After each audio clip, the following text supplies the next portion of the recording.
యేసుక్రీస్తు నామంలో మరొకసారి మీ అందరికీ హృదయపూర్వక వందనాలమ్మ. వాక్యమును మనం చూసుకుందాము.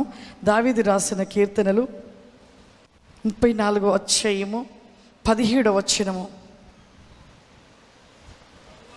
నీతిమంతులు మొరపెట్టగా యెహోవా ఆలకించును. వారి శ్రమలన్నిటి నుండి వారిని విడిపించును. విరిగిన హృదయము గల వారిని యెహోవా ఆసన్నుడు. నలిగిన మనస్సు గల వారిని ఆయన రక్షించును. ఇంకొక మాట, నీతిమంతులకి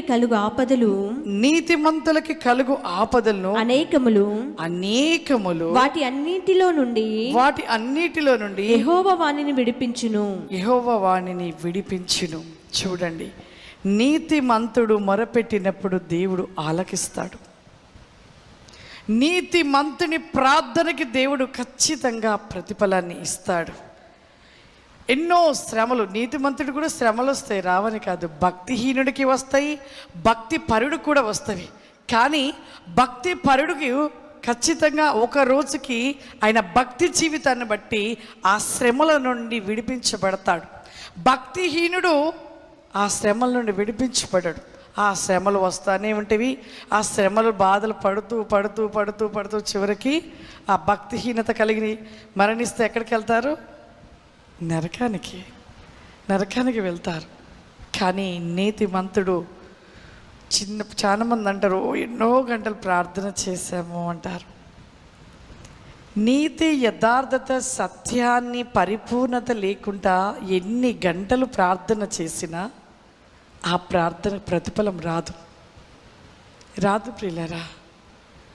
నువ్వు నీతి, యథార్థత, సత్యాన్ని కలిగి దేవునిలో పరిపూర్ణతను కలిగి నువ్వు ప్రార్థించు, నీ జీవితంలో ప్రతి కార్యము జరిగించబడుతుంది ఖచ్చితంగా. అందుకంటే నీతిమంతుని మొర ఆలకిస్తాడంట. ఎప్పుడు ఆయన కనులు నీతిమంతులపై ఉంటూ ఉంటాయంట. ఆయన కనుదృష్టి నీతిమంతులను చూస్తూ వారి ప్రార్థన కోసము దేవుడు ఎదురు చూస్తూ ఉంటాడంట. వారి ధూపము కోసము ఎదురు చూస్తూ ఉంటాడంట. మరి మనం ఎలా ఉంటున్నాం? ఇంకా మన జీవితంలో సత్యము లేక, యథార్థత లేక, భక్తి జీవితము లేక, నులివెచ్చిన జీవితాన్ని కలిగి ఎంతకాలం జీవిద్దాం? శ్రమలు ఉంటూనే ఉంటాయి, కష్టాలు వస్తూనే ఉంటాయి. ఆ శ్రమలు, కష్టాలను చూసి కొంతమంది పడిపోతుంటారు, దేవుని విడిచిపెడతారు. కొంతమంది స్థిరంగా నిలిచి ఉంటారు. శ్రమలు, కష్టాలు అనేవి మనకి మంచిది. మనకు కష్టాలు, శ్రమలు వస్తేనే పరిపూర్ణంగా మార్చబడతాం.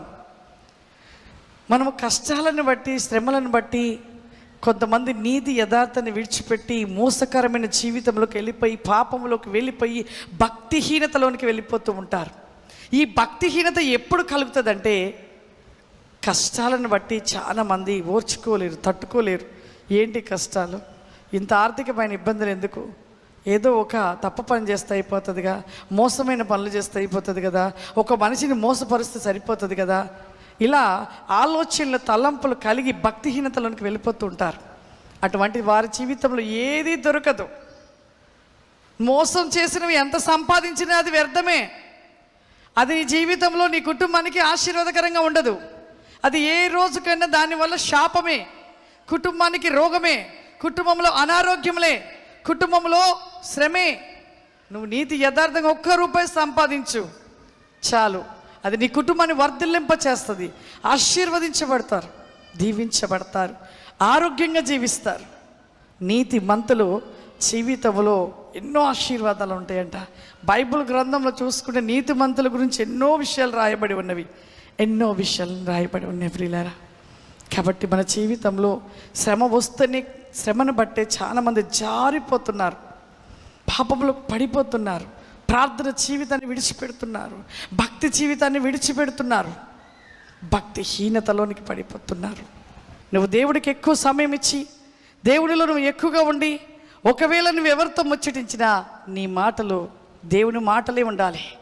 అసత్యమైన మాటలు పలకవద్దు, అబద్ధపు మాటలు పలకవద్దు, అన్యాయపు మాటలను పలకకుండా నీవు దేవుడి మాటలు మాట్లాడుటలో నేను నిలిచి ఉన్నట్లయితే నీవు నీతిమంతుల గుంపులో నిలబడతావు, నీతిమంతుల సమూహంలో నువ్వు నిలిచి ఉంటావు. నీకు ఏ ఆపద వచ్చినా దేవుడు ఆపద నుండి నిన్ను తప్పిస్తాడు. హల్లెలూయా, హల్లెలూయా.